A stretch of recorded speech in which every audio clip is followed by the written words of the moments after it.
ఓం మహాగణాధిపతయే నమ. ఓం గురుభ్యో నమ. ఓం శ్రీమాత్రే నమ. రిట్రోగ్రేషన్ అసలు మనకి ఎప్పటి నుంచి ఉంది, దాని మూలంగా ప్రతి లగ్నానికి, ద్వాదశ లగ్నాలు లేదా లగ్నం తెలియని వారు రాశి వారికి ఎటువంటి ఫలితాలు జరగనున్నాయి, అది ముఖ్యంగా జూలై 13వ తేదీ నుంచి నవంబర్ 28వ తేదీ వరకు ఈ శని వక్ర త్యాగం అంటే వక్ర గతిలోకి వెళ్తాడు. వక్ర త్యాగం జూలై 28వ తేదీ తర్వాత వక్ర త్యాగం అవుతుంది. దీని మూలంగా ఎవరెవరికి ఇప్పుడు చూడండి, కొంతమంది ఇప్పుడు మేషం వారు ఉన్నారు, ఏలినాడు శని ప్రభావం తగ్గుతుంటుంది. అదేవిధంగా సింహం వారికి అష్టమ శని ప్రభావం తగ్గడం, ఈ ధనస్సు వారికి అర్ధాష్టమ శని ప్రభావం తగ్గడం. దానివల్ల తగ్గడం వల్ల కలిగే ఫలితాలు ఏమిటి, మీ పర్సనల్ చార్ట్లో అది ఏ భావం అయినందుకు ఎటువంటి ఫలితాలు వస్తాయి అనేటువంటి అంశాలు చెప్తుంది నేనైనప్పటికీ కూడా చెప్పిస్తుంది సాక్షాత్ లలిత అమ్మవారిగా భావిస్తూ ఒక్కొక్కటిగా తెలుసుకుందాం. తులాలగ్నము లేదా తులారాశి వారికి ఈ శని యొక్క వక్రగతి వల్ల 6వ స్థానంలో ఉండేటువంటి శని 5 వైపు వస్తున్నాడు. దీని మూలంగా కొంత హైయర్ ఎడ్యుకేషన్ రిలేటెడ్ సంబంధించిన విషయాలకు మంచిదే చెప్పాలంటే. కాకపోతే కొన్ని నిర్ణయాలు తీసుకునేటువంటి విషయాల్లో ఆలస్యం చేయడం వల్ల నష్టపోతుంటారు, ఇది చూసుకోవాలి.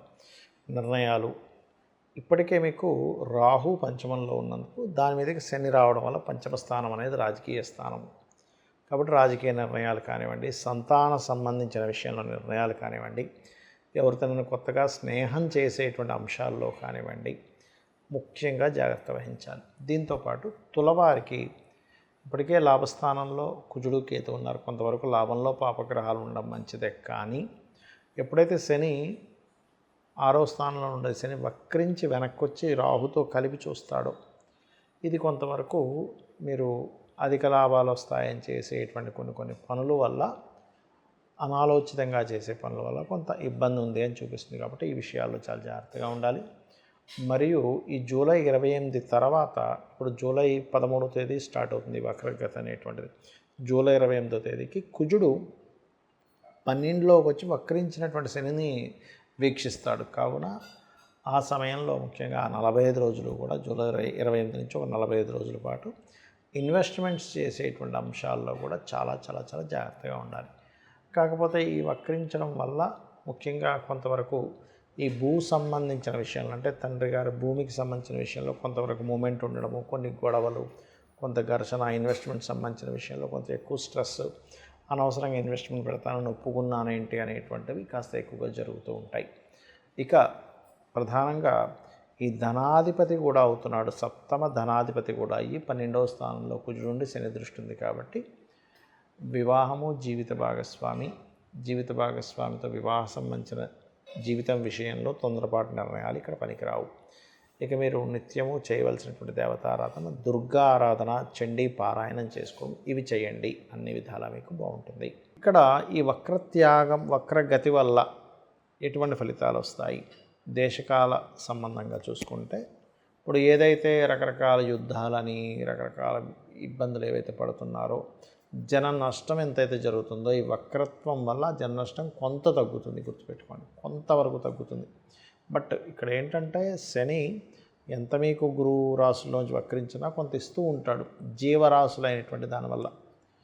అలాగే శని ఎప్పుడైతే కుంభంలోకి వెళ్తుంటాడో, అదేవిధంగా కుజుడు కూడా కేతువుతో ఉన్నందుకు కొంచెం భూమి చీల్చే అంత సమర్థమైనటువంటి బాంబుల వల్ల కొంతవరకు కొన్ని దేశాల్లో భూమి కూడా చీలుకునేంత ఇదిగా అవుతూ ఉంటుంది.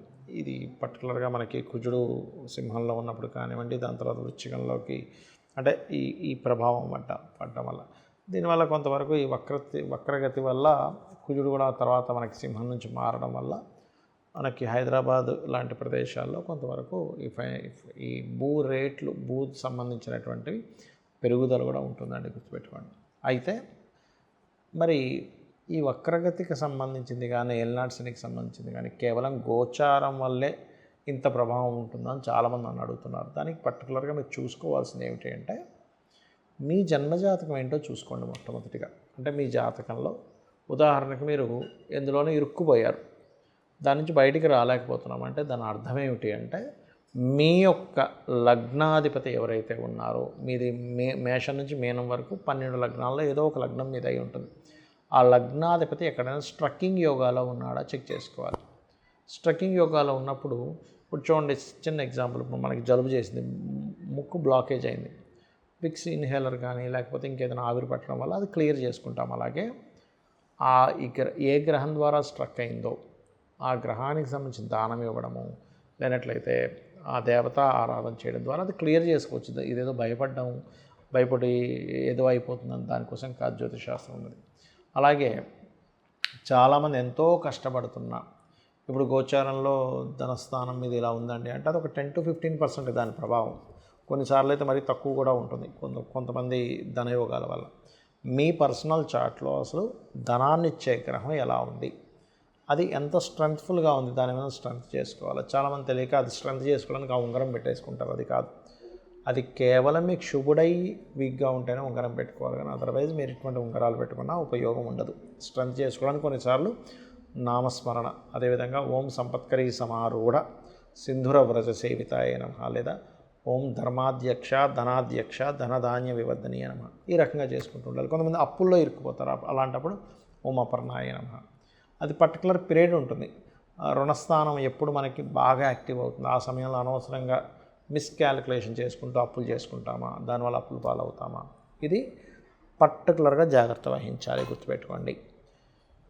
అలాగే మరొక విషయం ఏంటంటే, ఇక్కడ కొంతమందికి సహోదరులతో సరైన కమ్యూనికేషన్ లేకపోవడం, ఇవన్నీ ఎందుకు అవుతాయంటే పూర్వజన్మల్లో సహోదర వర్గంతో మీరు సరిగ్గా ఉండవలసిన ధర్మంగా లేకపోవడం వల్ల సహోదర వర్గంతో ఇబ్బంది వస్తూ ఉంటుంది. లేదా వాళ్ళు మీరు ధర్మంగా ఉన్నా సరే వాళ్ళు కావాలని బిహేవ్ చేస్తే వాళ్ళు కూడా ఖచ్చితంగా అనుభవిస్తారు, అందులో ఎటువంటి సందేహం లేదు. అలాగే ఎప్పుడు నిర్ణయం తీసుకోవాలి, ఏ సమయాల్లో జాగ్రత్తగా ఉండాలి అనేది గోచారం ఎంత చెప్తుందో మన పర్సనల్ చార్ట్ కూడా నిర్ణయాలు ఏ నెలల్లో తీసుకోవాలి, ఏ నెలల్లో తీసుకోవద్దు. చాలామంది నిర్ణయం తీసుకునే సమయం, నిర్ణయం తీసుకునే హోరా, నిర్ణయం తీసుకునేటువంటి మంత్ చాలా జాగ్రత్తగా దాన్ని అర్థం చేసుకుంటూ ఉండాలి దాన్ని ప్రారంభించేటువంటి విషయాల్లో.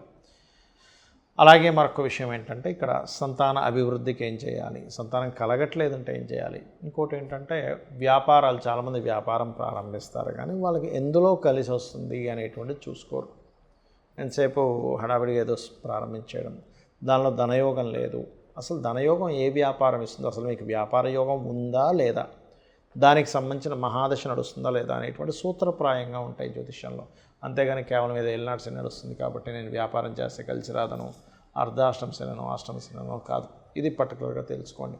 అలాగే వివాహ సమయం దగ్గర నుంచి, ఇన్వెస్ట్మెంట్స్ సంబంధించిన విషయాల దగ్గర నుంచి, విదేశాలకు వెళ్ళేటువంటి అంశాల దగ్గర నుంచి అన్నీ కూడా మీ జన్మజాతకంలో పర్టికులర్ మహాదశ ఏ రూపంలో మీకు యోగాన్ని ఇస్తుంది, ఇది రైట్ టైమా కాదా వివాహం చేసుకోవడానికి, ఇది రైట్ టైమా కాదా పార్ట్నర్షిప్ చేయడానికి, మీకు అసలు మీ జన్మజాతకంలో పార్ట్నర్షిప్ చేసే యోగం ఉందా లేదా, ఇప్పుడు ఇన్వెస్ట్మెంట్ చేయడం కరెక్టా కాదా, విదేశాలకు వెళ్ళడం కరెక్టా కాదా, గోచారం ఎంతవరకు అనుకూలిస్తుంది. కానీ లేదండి నాకు డిజైర్ ఉంది, అలాంటప్పుడు మీరు ఎటువంటి చిన్న చిన్న పరిహారాలు, ఏదో పెద్ద వేలు లక్షలు ఖర్చు పెట్టి పూజలు చేయాల్సిన అవసరం లేదు.